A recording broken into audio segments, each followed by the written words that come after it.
All right, everybody, Coach Talk number 5 here, and I have some really good questions from some folks who are asking good questions. All right, so we're going to start with somebody asked the average time that you stay with a coaching client, and I've got a handful of things written down here, so I'm going to keep looking over here. So the average time. So for me, the average time for somebody is between 1.5 years and 2.5 years. And that doesn't mean it's the truth, of course. I'm just going to give you some of my experience. I always ask for a 6-month minimum. So I think to answer this question most easily, let me tell you from the beginning. I ask for a six-month minimum with clients because why? Well, as I describe it, the arc of really changing someone's life, it takes some time. And here's what I have typically found. It's not the truth, but it's sort of the average experience, which is, hey, you yoke up or you partner with a coach, and guess what happens? Man, just by virtue of being in relationship with somebody, you start doing those things and handling the things that you know you've needed to do anyway. So it looks like the coach is brilliant, but they're actually just being there, even if they're just showing up. You start handling those things and you start creating some results, and it's sexy. It's really cool. And then what happens is, so like that's really cool. And then all of a sudden, guess what happens? Oh, you get past the basics and the basic challenges, and you get into some of the stuff that is, it's the stuff that's held them back for a long period of time, and you start having to work more deeply with the human being, right, with the person and what's going on in their lives. Excuse me. And so then what? You do your work for a week, 2, 3, 4, 5, and usually it's month. Again, a generalization to 2, 3, 4. That's when a lot of the heavy lifting starts happening. And by the time month 5, 5.5 starts rolling around, that's when a lot of the good results from the heavy lifting from the months prior starts showing up again. And so you really want to have the client experience that full arc of what happens in coaching. All right. So back to the original question, which was how long do people typically stick around with coaching? So like I said, typically 1.5 to 2.5 years for me, but I've had people that, we've done 6, 8 months and the job is just complete. We're done. And I've also had somebody that I worked with for 5 years, and then we took a couple years off, and she hired me back again for a few months to work on some other things. And so I've heard similar examples from other coaches who've been around the block for a while as well, where, that's sort of the norm. So, okay, cool. If you got more questions, type them below. Or if you want more clarity. Otherwise, I'm just going to keep hustling on through our questions. We got a whole bunch today. Excuse me. How do you be when half of your clients complete or leave within a few days of each other, particularly when money matters? Yeah. So, and the person mentions how confidence gets, getting beat down when that happens. And yeah, I mean, I get it. I've when I first started coaching, I coached anything that moved or anybody that would talk to me. And I think there's a lot of virtue to that too, because you want to practice, you want to get really good, and you want to be excellent as a coach. Oh, the camera's over here. I want to look at the camera. And you want to be excellent as a coach. And so, from one perspective, it really makes sense to just coach. On the other hand, what happens when you start just coaching everyone and anything that moves is you start taking people that are kind of committed and aren't really doing their work. And the results are, many, but I'll name a couple to answer this question here. One of the results is you start seeing the name John, for example, who he's kind of shown up, but kind of not in the coaching. And then you start associating that pain with, it's John. Because you have got to do most of the work on the call, and you start associating the effort with coaching John to coaching, and you start making those, you conflate those two things, and that doesn't work. So what do? Well, you got to coach people that are compelling, of course. The other thing that happens is if you're coaching people who aren't really into it, they tend to be not committed people. And what do not committed people do? They're in, they're out, they're over, they disappear.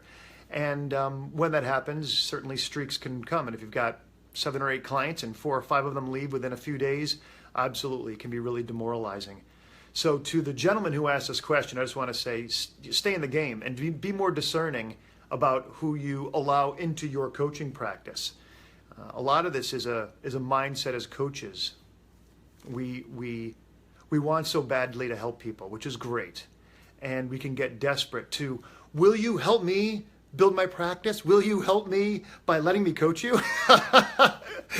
And that's, the enthusiasm is great, but really the coaching doesn't occur until the coach shows up. Of course, the same could be said about the client, but we as coaches, you've got to hold yourself in a certain light with Satan. You have to hold it with Satan. Now the real truth about coaching comes out. You've got to hold yourself and coaching with a certain reverence and respect. Otherwise, you're going to go in there just trying to please the client. And, if you're really doing rigorous coaching, you aren't going to be pleasing the lesser part of them plenty of times. And you're going to irritate them and ruffle them. And you need to be coaching certain kind of people for them to be able to hang with that, stand in that, and actually want it to grow themselves. So to you, my friend, who asked that question, be of good cheer. Endurance is the key, which is really sustained and sustainable effort. Okay? Was there another nuance? Oh, and the confidence shaken part. Yeah, I get the confidence gets shaken, but if you'll consider the other things I said, that hopefully that'll help as well. If you're coaching people who aren't really into it or really aren't committed and never really have been in their life, it becomes a really tough row to hoe if you're expecting yourself to change someone's patterns that they've been working for 30 or 40 years. And they're not showing up for the calls and they're not doing their homework and stuff. So, cool? All right. Let's see. When ought we not accept a client? And the person puts a couple notes on here. One of them is obviously when someone is not in your niche. So let me just address those quick. Let me look at our time here. Budget my time. We have 7 more minutes here.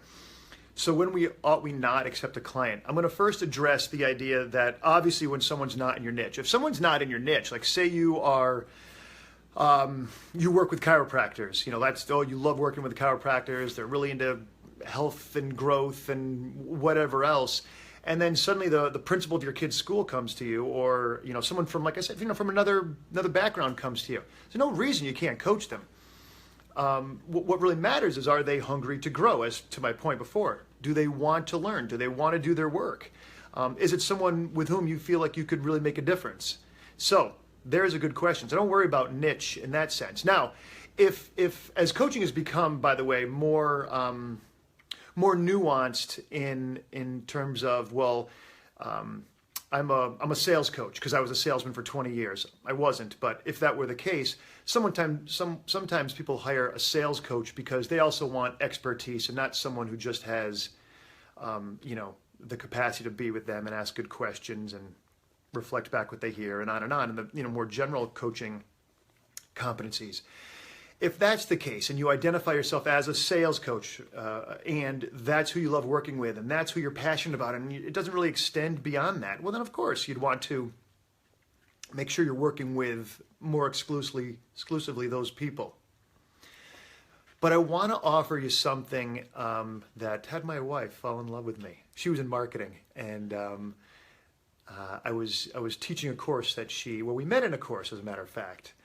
If you have to ask, you're getting kind of personal here. So, but she was in marketing, and when it came time to do a question and answer session, someone asked, how do you develop your niche? And what I shared with the audience, and as I mentioned, what made my wife fall in love, was I said, look, I'm not a big fan of demographics as much as I am of a psychographic. Now, demographic is black, white, salespeople, entrepreneurs, executives, empty nesters, those types of things. A psychographic is someone who thinks or processes a certain way. And for me, I think about people, I wrote a book called Uncompromised. I want people who want to live the uncompromised version of their life. Now, typically that's people who are competitive, they're hungry learners, they're introspective, and I could go on and describe that, but that's a way of thinking. So likewise for you, who are your people? And again, you can go that psychographic route, which is, it's harder to build your business that way in many ways because it's harder to target. But another way, you can just feel those people when you're with them, right? There's other ways to attack that, and we can talk about it in another video. But when ought you not accept a client? Well, there's obviously more broad answers to this subject. Let me just see if I can say more about when not. When you're not, when you don't feel, attracted to, what was a better word for that? When you don't feel compelled by, inspired by somebody and what they're up to, that's a great time to not take them on as a client. And listen, man, I made no money in the beginning. I remember getting $5 a month from a client, and I remember finally getting it. My big check was $80 for 3 months of coaching. So I've been there where I was scraping the bottom of the barrel, and I know how desperate we can get, or a person can get, to coach, to make money, to make a difference, and all those things that seem conflicting. And how do you pull them apart and still coach somebody? And how do you coach people who you're compelled by, who light you up, who make you want to show up and study and become more. And when it's showtime and it's time to coach, you're just delighted to be there with them. All right? That makes a big difference, and it's going to solve a lot of the problems. Let me just look at our time. Oh, we got a few more minutes. Should I take coaching work that doesn't... Right, so this came from somebody else, and it was a really close conversation to the one we just had. Should I take coaching work that doesn't quite fit my vision? How do you set the standard? This is a personal decision.